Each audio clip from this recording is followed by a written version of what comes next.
Excuse me? Bonjour, monsieur. Please, come in. Welcome. Leave the mundane world behind, but in these four walls, fantasy is king. I don't want a costume. Didn't you ever dress up when you were a child? Not that I remember. Incredible! You'll be telling me next that you never shared your elder sister's lingerie. I don't have a sister, and I think I'd look pretty silly in a brassiere. I just need some information. Of course. How can I help you? Have you heard of a man named Plantile? I do not recall anyone of that name. I'm looking for a man who hired a clown costume from you. Oui, monsieur. I do not see how I can help. Don't you keep a record of costumes that you've rented out? Of course, monsieur, but... Well, then, I'd like to check your records. Give me the names of everyone who's rented a clown suit. Impossible. There are too many. Does this dirty tissue mean anything to you? Let me smell that.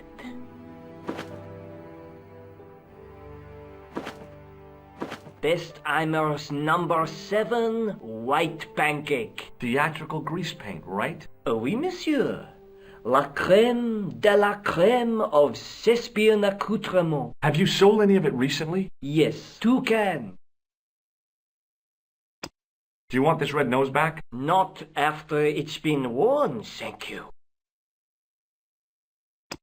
Do you recognize this man? Ah oui, he was here this morning. That is the man to whom I sold the grease paint. I remember the scar on his face. He chose 2 costumes. Bozo the clown and Seamus the pixie. A pixie? Very smart.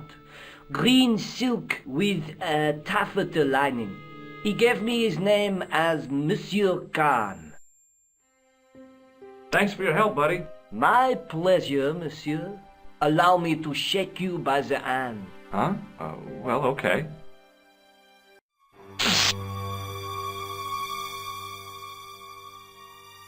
What are you trying to do, kill me? You did not find it amusing? I never saw the funny side of electroshock therapy. Eh bien, it is yours to keep. A gift? Do I need a license? No, but I give you a word of warning, monsieur. What? Remember to switch it off before you visit the toilet.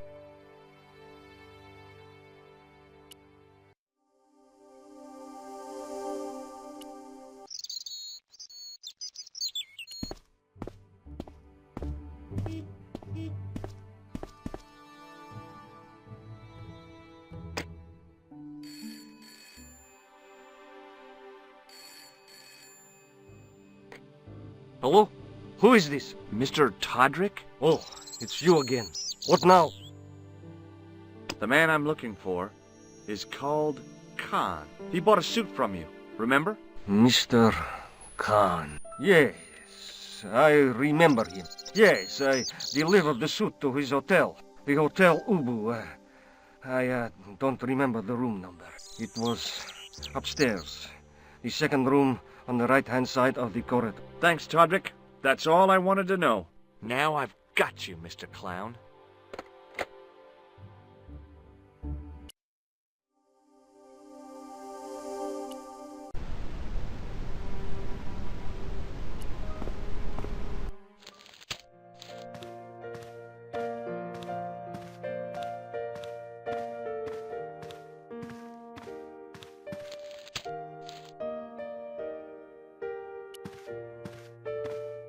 I want some information. Who are you? The police?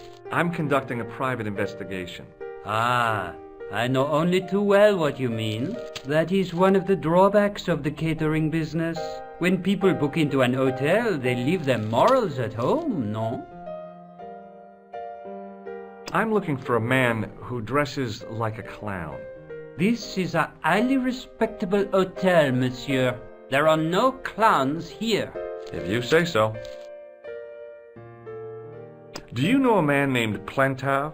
No, monsieur. Do you have a guest by the name of Khan? No, monsieur. Perhaps you would care to check the register. The man who calls himself Khan has a scar on his right cheek. Vraiment? I tell you, I do not know a man named Khan. Maybe not, but I'd noticed a change in his expression when I mentioned the scar. Do you recognize the man in this photograph? Yes, monsieur. That man is one of our guests. What name? I cannot tell you that.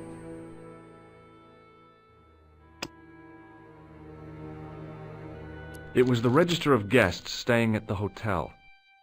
There was no one registered under the name of Khan. If the killer was staying here, he'd used a different pseudonym.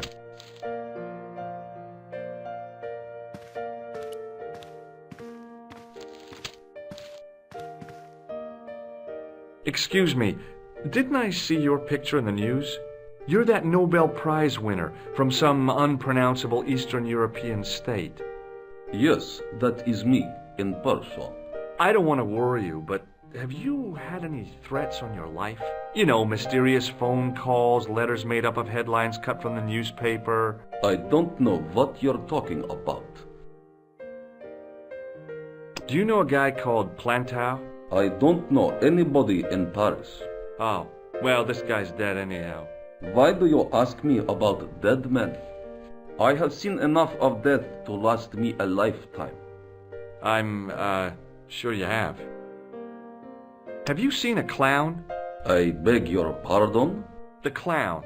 A guy in funny pants. Have you seen him? My pants are from England, Marks and Spencer. They are a pleasure and a comfort to wear, with much support.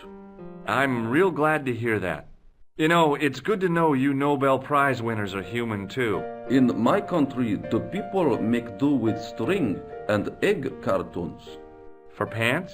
For everything. Oppression is the mother of ingenuity. Do you recognize this man? He calls himself Khan. Yes, I know this man. Why do you carry his photograph? I'm a private detective. What's your interest in Khan? He is an enemy of my people. You know he's a killer. Of course, amongst other things. Would you help me investigate Khan? That is not possible. My instructions are to observe. I cannot jeopardize my position as an honored guest of this country's government. Thanks for your help. Goodbye.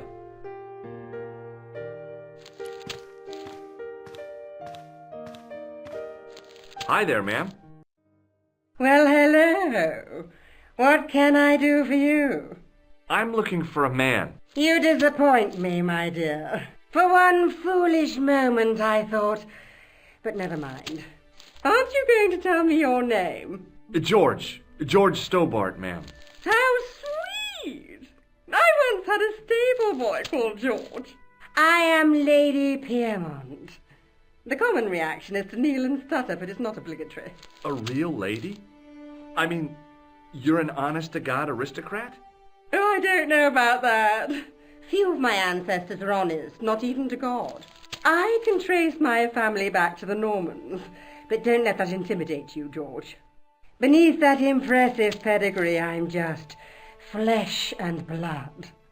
The blood may be blue, but the flesh is the plump beef of old England, so to speak.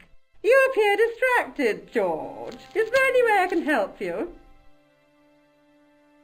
Did you know there's a gangster out front? What makes you think he's a gangster? The Italian suit and the bulge in his pocket? I know plenty of men with Italian suits and bulges in their pockets. That doesn't necessarily make them gangsters. I'm looking for a murderer. Good heavens! You're a private detective. That's correct, ma'am. What's the term you Americans use?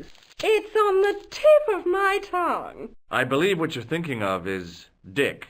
Precisely. Have you come across a man who calls himself Khan? I am familiar with only one person named Khan. Genghis Khan, the legendary Mongol barbarian chieftain? No, darling. Kevin. Kevin Khan? I never heard of him. I'd be most surprised if you had, darling. He's a pharmacist in Hemel Hempstead. Organises fundraising for the Rotarians. Lovely man. Does he have a scar on his cheek? I really wouldn't know, sweetie. Are you here in Paris on vacation? No, darling, I'm on holiday. I needed to get away after Algy's funeral. I didn't realize you were mourning the loss of a loved one. I'm not. He was my husband. I'm sorry to hear about your husband's death. You wouldn't be if you knew him, my dear. It gave me the opportunity to take a well-deserved holiday.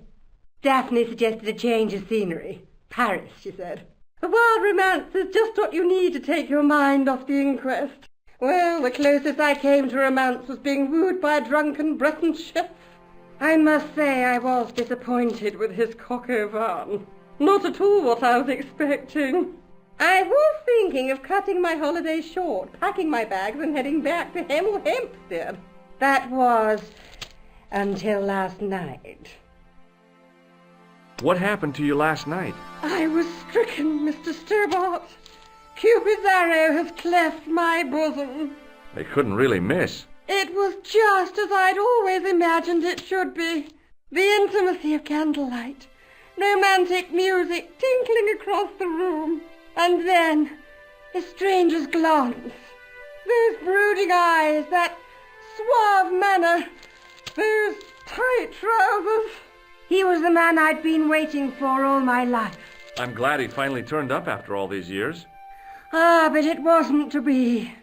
He was merely toying with my affections. And if I ever catch up with him, he's dead. Who was the guy who led you on? His name is Merlin. Do you recognize the man in this photograph? My God, it's him! That's Merlin! She represented everything I loved about the English. The lady was totally deranged. Merlin? You mean King Arthur's wizard? Good heavens, no! Monsieur Merlin is a fellow guest. He's the man I've been telling you about. That's the man who spurned me.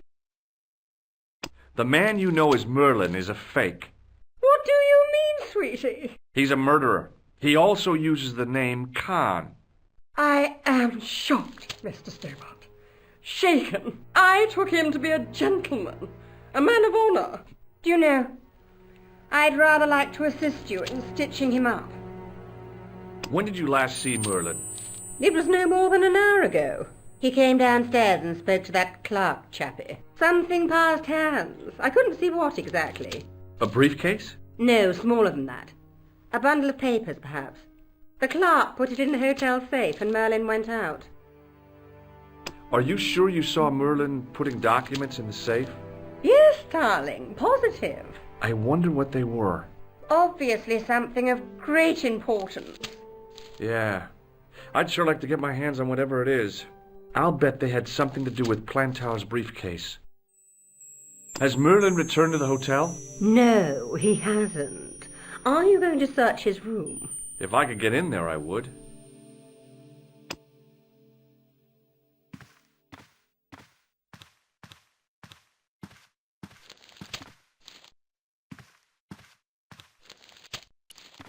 There was no one registered under the name of Khan, but the name in the book for room 22 was Merlin. What now, monsieur? I'd like to retrieve something from your safe. Ah, oui, monsieur. May I see some form of identification? Like what? A driving license, perhaps? I don't drive. Your passport? I don't have it with me. I could show you my operation scar. I'm sorry, monsieur.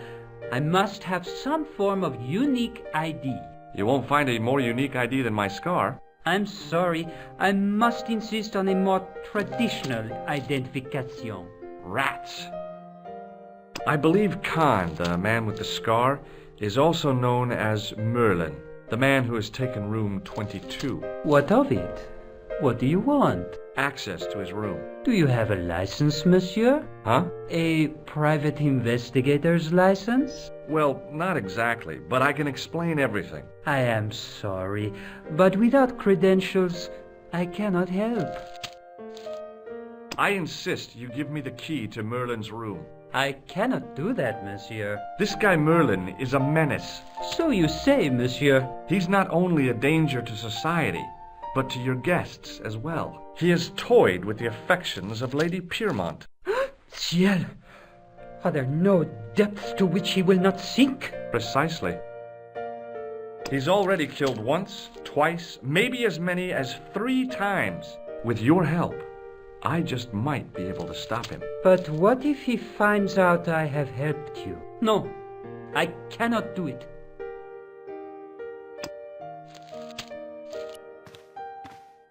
Excusez-moi, monsieur. What? You were trying to steal that key, no? No way. What now, monsieur? About the key hanging on the hook over there. Oui, monsieur. Which room is it for? Number 21. Is that room taken? No, the guests checked out this morning. I'd like to check into room 21. That is not possible. How come? You said it was vacant. It is reserved for another guest. Rats. No, monsieur. Dutch.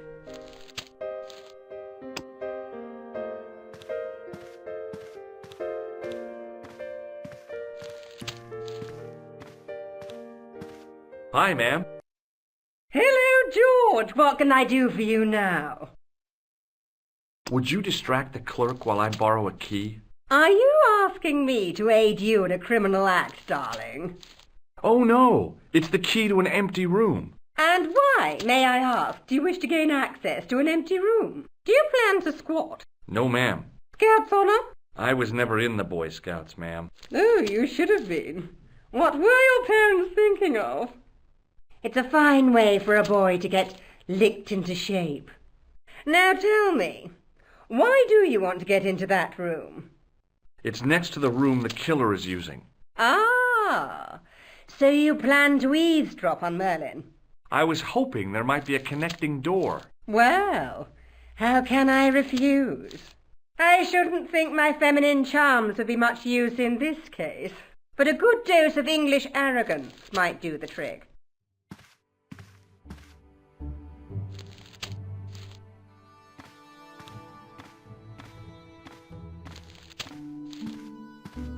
I say! You there? Flunky! Oui, madame. Listen carefully. You do understand English, don't you? But of course, madame. Good. I wish to deposit some jewellery for safekeeping. I understand. Are you quite certain? Oh, bien sûr, madame.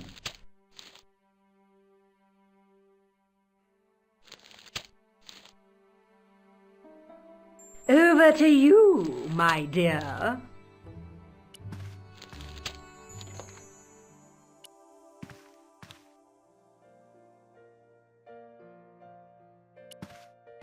The sign on the door read 21.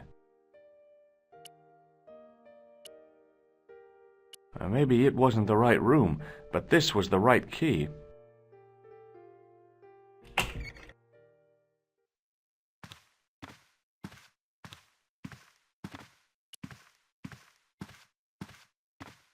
A cabinet stood beside the bed.